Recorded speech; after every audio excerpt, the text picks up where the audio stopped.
Buenas tardes, angelitos de Dios. Vamos a continuar entonces con anatomía, donde habíamos quedado que era terminar con hombro. Pero esta última parte se alarga más porque es resonancia magnética, ¿ya? Así que le pido disculpas por el atraso y vamos a hacer poder de síntesis para avanzar lo más rápido que podamos.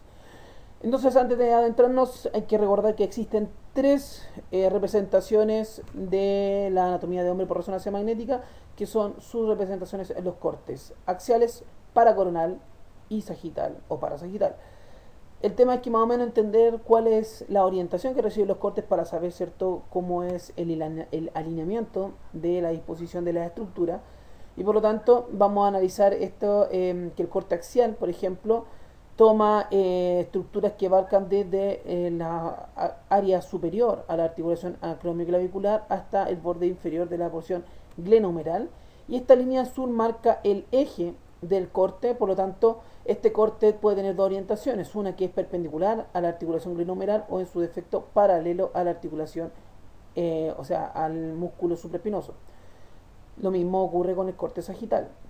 Ahora, para la planificación del corte sagital se toma como referencia el axial y el coronal, y podemos tomar en consideración dos estructuras, nuevamente la glenoides, en el cual el eje del corte axial va a ser paralelo a la glenoides, tanto en el corte axial como en el corte coronal, o en su defecto perpendiculares al eje del músculo supraespinoso.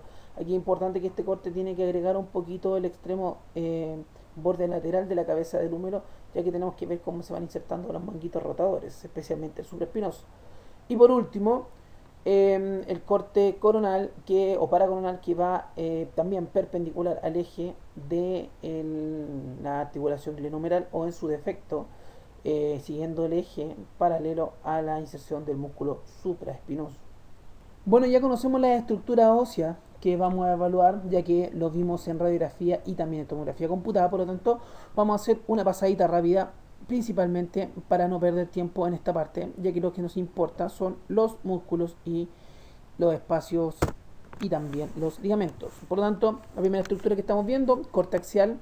Podemos observar esta estructura ósea en forma de S, específicamente su extremo distal lateral, donde podemos ver, ¿cierto?, esta área de menor intensidad correspondiente a la cortical y su área interna heterogénea hiperintensa correspondiente, ¿cierto?, a la grasa, que está con una secuencia con saturación. Por lo tanto, vemos esta parte que es el extremo distal, que es articular a la glenoides, ¿cierto?, y podemos ver su disposición con su carilla articular. En este corte coronal podemos ver, ¿cierto?, como es de anterior a posterior. Por lo tanto, vamos avanzando hacia posterior y efectivamente vamos siguiendo la estructura del hueso que viene de esta zona anterior y se va tirando hacia posterior a medida que se va lateralizando. Por lo tanto, vamos avanzando, fíjense, se va lateralizando y se va a encontrar entonces con la articulación acromioclavicular. Y por último, en el corte sagital, recordar que aquí está anterior, acá está posterior. Vemos la primera estructura que aparece como referencia, que es el acromio. Por detrás están los músculos deltoides y por anterior deltoides. Y fíjense que comienza a aparecer el espacio articular y la estructura ósea propiamente tal. Recordemos que la clavícula toma una disposición que va desde lateral hacia medial y que también su forma de S toma una disposición como de posterior hacia anterior. Entonces fíjense que la estructura ósea comienza a disponerse hacia anterior. La otra estructura es la escápula, ¿cierto? Específicamente, aunque no sea una estructura correspondiente directamente a la escápula, sino con hueso propio, pero está íntimamente ligado a él, es el acromio. Entonces fíjense, tenemos esta garilla o espacio articular que corresponde a la articulación acromioclavicular. Vemos que las estructuras óseas se mantienen conservadas, por lo tanto no hay alteración del espacio articular.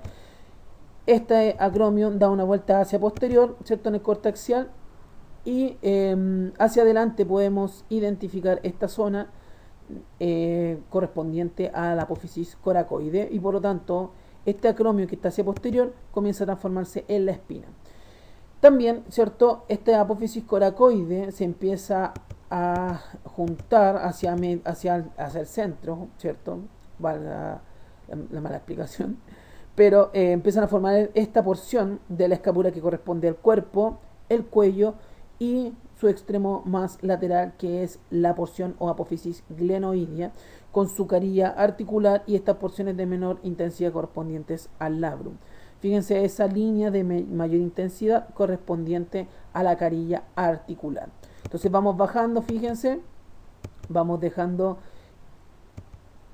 de ver lo que es la glenoides y aquí podemos identificar, por ejemplo, la fosa subescapular que va a albergar el músculo subescapular y la fosa infraespinosa que va a albergar el músculo infraespinoso. Nuevamente corte coronal de anterior a posterior, podemos observar que la primera estructura que se observa es la apófisis coracoide. Vamos avanzando hacia posterior, toma una disposición desde lateral hacia medial para juntarse, ¿cierto?, con lo que es el cuello de la escápula y su porción que es la glenoides. Recuerden que la glenoides también tiene esta carilla articular y estas porciones superiores e inferiores del cartílago, o sea, de la fibrocartílago que es el labrum. Tenemos entonces el borde superior, el borde lateral, ya el cuerpo y por posterior, ¿cierto?, ya comienza a aparecer lo que es el acromio con la articulación acromioclavicular. Se da una vueltecita hacia posterior y toma una disposición inferior con una angulación aproximada de 15 grados y esta angulación entonces va a provocar la disposición de la espina de la escápula. Corte sagital, ya habíamos tomado como referencia en el caso anterior la escápula, o sea el acromion, o sea la clavícula, y podemos ver entonces que aquí se ve primeramente apareciendo el acromion, tomando una disposición hacia posterior, ¿cierto? Tomamos como referencia también aquí la apófisis coracoides, ya, apófisis coracoides que va desde lateral hacia medial, y por último las estructuras que es la cavidad glenoidea, y fíjense que la cavidad glenoidea aquí se genera una superposición con la cabeza del húmero mostrando la articulación glenohumeral. También podemos identificar estas áreas de menor intensidad correspondientes al labrum glenoideo. Vamos avanzando, fíjense, se va mostrando esta como una perita invertida, ya, y se va a formar este espacio que es la fosa supraespinosa, que es la que alberga el músculo supraespinoso.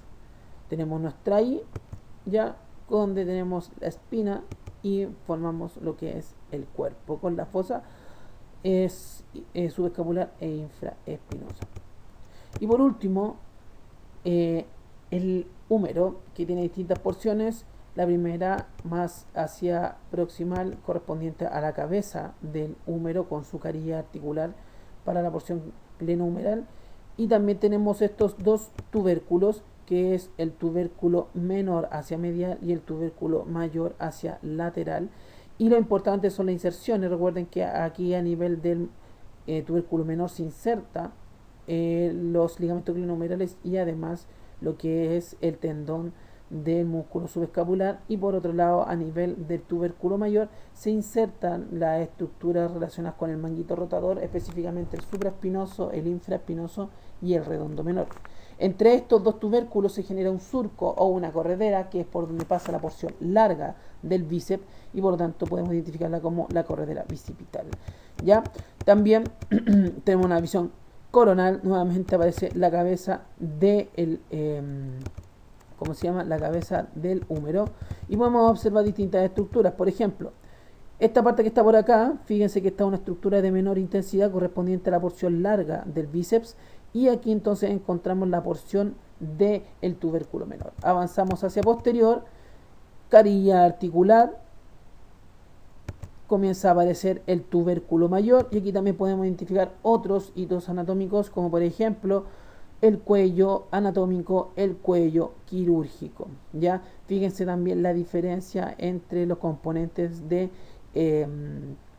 médula roja y médula amarilla. ¿Ya? Y eso es correspondiente a las estructuras óseas en el corte coronal. Y por último, sagital, podemos observar siempre desde el borde las inserciones de estas porciones distales del tendón del supraespinoso. Por lo tanto, esto correspondería al tubérculo mayor. Pasamos entonces el tendón largo del bíceps, tenemos el tubérculo menor, ¿ya? Y por último, ¿cierto? Su cara más próxima a la articulación. Otra estructura importante son los ligamentos, y los ligamentos los veo. Entonces, también la resonancia magnética tiene alta sensibilidad para la valoración de ciertos ligamentos y también de bursas. Recordemos que el hombro, debido a su complejidad articular, está conformado por muchos de ellos. El tema es que la valoración real de ellos por resonancia magnética está limitada dependiendo el tipo de ligamento y también el tipo de estudio. Principalmente en el caso de los ligamentos que albergan la articulación glenohumeral, se valoran principalmente con estudios con estudios con medio contacto a nivel articular, que es la artorresonancia o la artrotac. Entonces vamos a comenzar un poco a hablar de los ligamentos de la cintura escapular, comenzando por el ligamento transverso superior de la escápula. Este ligamento une lo que es el borde, ¿cierto? Posterior de la escápula con la base de la apófisis coracoide, generando en ella un foramen, que es el foramen supraescapular. Y este foramen supraescapular tiene la característica de que pasa por ahí el nervio subescapular y además por arriba de él pasan, ¿cierto? Los vasos escapulares transversos. Otros ligamentos importantes son los ligamentos coracoclaviculares, específicamente el conoide y la porción trapezoide, y también el otro que es el ligamento coracoacromial, que lógicamente va a ir desde la coracoides hacia el acromio. Otro ligamento importante es el ligamento sostén, que es el ligamento, o sea, de la articulación acromioclavicular, que es el ligamento acromioclavicular, y por otro lado también el ligamento coracohumeral. Esos son los ligamentos desde el punto de vista desde la porción coracoides, para mantener, ¿cierto?, de alguna manera fija. Recuerden que los ligamentos tienen la función de estabilizar articulaciones mediante la unión de estructuras óseas. También tenemos los ligamentos que forman parte de la articulación glenohumeral, específicamente los ligamentos glenohumerales. Este específicamente es el glenohumeral superior, glenohumeral medio y el glenohumeral inferior. Y por último, otro ligamento que es importante, que es el ligamento de sostén de la corredera bicipital, que es el ligamento humeral transverso, que sirve, ¿cierto?, para la vaina tendinosa intertrabecular, que es la que rodea específicamente el tendón largo del bíceps. También otro elemento importante a destacar son las bursas. Recuerden que las bursas tienen como función, ¿cierto?, evitar el roce o el desgaste de las fibras musculares y ligamentosas por la fricción. Por lo tanto, tenemos distintos bursas aquí a nivel de la articulación del hombro. Una de ellas, la ya mencionada, la vaina tendinosa, que más que ser una bursa, es una vaina que rodea un saco, que rodea, ¿cierto?, el ligamento, el tendón del bíceps. También tenemos la bursa subcoracoidea y esta bursa que es importante desde el punto de vista radiológico, que es la bursa subacromial o subdeltoidea, dependiendo de la porción en la cual está abarcando. ¿Por qué? Porque debajo de él pasa el músculo supraespinoso, por lo tanto, cuando hay alguna tendencia a patologías, estas estructuras normalmente no se ven. Pero disculpen, estas cuestiones no se ven normalmente. El tema es que cuando hay patologías se llenan de líquido, por lo tanto ahí la resonancia toma sensibilidad. ¿Ya? Entonces, importante aprenderse las estructuras ligamentosas. Y por último, el ligamento capsular, que es lo que envuelve definitivamente toda la articulación glenohumeral. Entonces, también valoramos otras estructuras como ligamentos, vasos sanguíneos y bursas. Dentro de los ligamentos, corte axial, primero vamos a valorar este ligamento que pasa por anterior, bueno, que recubre toda la estructura, pero que se nota más hacia anterior, que es una línea de menor intensidad correspondiente al ligamento acromio clavicular.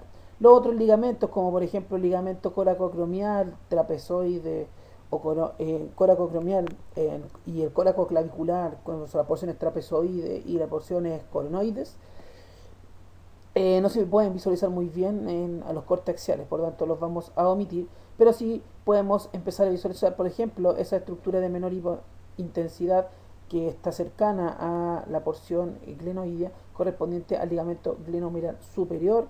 Después comienza el ligamento que es de mayor grosor, que es el ligamento glenohumeral medio, Y también esta estructura que limita el músculo es el músculo deltoides con respecto a la corredera bicipital, que es el ligamento transverso del húmero. Después esta porción media comienza a transformarse en una porción inferior, que es el ligamento glenohumeral inferior. Y la otra estructura que estamos visualizando son este conjunto de venas, arterias y nervios correspondientes a los espacios de los vasos axilares, ya que no los vamos a detallar específicamente porque no hay el examen a elección para valorar estructuras vasculares. Y eso es con respecto al corte axial. Con respecto al corte coronal, entonces ligamentos en los cortes coronales podemos visualizar principalmente los que salen de la porción coracoidea. Por lo tanto, vamos a ver un conjunto de estructuras de menor intensidad que salen desde la coracoides y que toman una disposición, por ejemplo, esta hacia la cabeza del húmero, por lo tanto esa es la coracohumeral. Después dos proyecciones superiores al músculo supraespinoso correspondientes una a la inserción distal de la clavícula y otro a la porción distal más proximal que sea del acromion, siendo por lo tanto dos porciones, una la coracoclavicular y la coracoacromial. También se observa esa tenue línea de mayor intensidad por sobre el músculo supraespinoso e inferior al músculo deltoides correspondiente a la bursa subdeltoidea, que aquí está marcada con color azul. Ya la bursa subdeltoidea es importante porque, como les indicaba, las bursas naturalmente en resonancia no se ven porque son estructuras que son muy pequeñas desde el punto de vista de la resolución de la imagen, pero que aportan información debido a que cuando existen signos patológicos, por ejemplo, de pinzamiento supraespinoso, este espacio tiende a llenarse de líquido y se comienza a visualizar. Por eso es un espacio de referencia radiológica. Y por último, en los cortes sagitales, también nuevamente observamos el ligamento coracoacromial, siempre muy para la imagen del lado derecho, coracoacromial, ya, que ahí se inserta. Nuevamente volvemos, observamos otro ligamento que también va a la coracoide, que parte desde la porción glenoide, desde la porción humeral, y es el ligamento coracohumeral. Y también fíjense que ahí se nota el ligamento, que es el ligamento coracoclavicular o porción trapezoide. Y por último, los tres elementos que conforman el sostén de la porción glenohumeral, aparte del ligamento capsular, que son los ligamentos glenohumerales. Vamos desde lateral hacia medial, nuevamente vamos observando, van apareciendo estas estructuras, el de mayor grosor, el ligamento glenohumeral medio, ligamento glenohumeral superior y ligamento glenohumeral inferior. Ya, importante reconocerlos por el hecho de que las patologías de inestabilidad están asociadas a esto, y también un complejo que provoca una hipertrofia del ligamento glenohumeral debido a la ausencia de la porción anterior del labrum, que es el complejo Buford. También observamos, ¿cierto?, los vasos sanguíneos, o sea, los vasos axilares, ya que toman una disposición por anterior del músculo subescapular, y esta después se bifurcan dando una rama posterior y luego siguiendo con la rama braquial.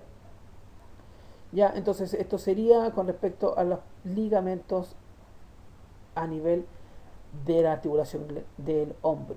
Y por último, importante recordar, corte axial, esta estructura de menor intensidad que rodea todo el borde de la glenoide, que no tiene interrupción, ya, y que se continúa con la cortical de menor intensidad, que es el labrum glenoideo. En los cortes axiales podemos hablar a nivel superior de la labrum superior, labrum glenoideo anterior y posterior, y después ya finalizando inferior.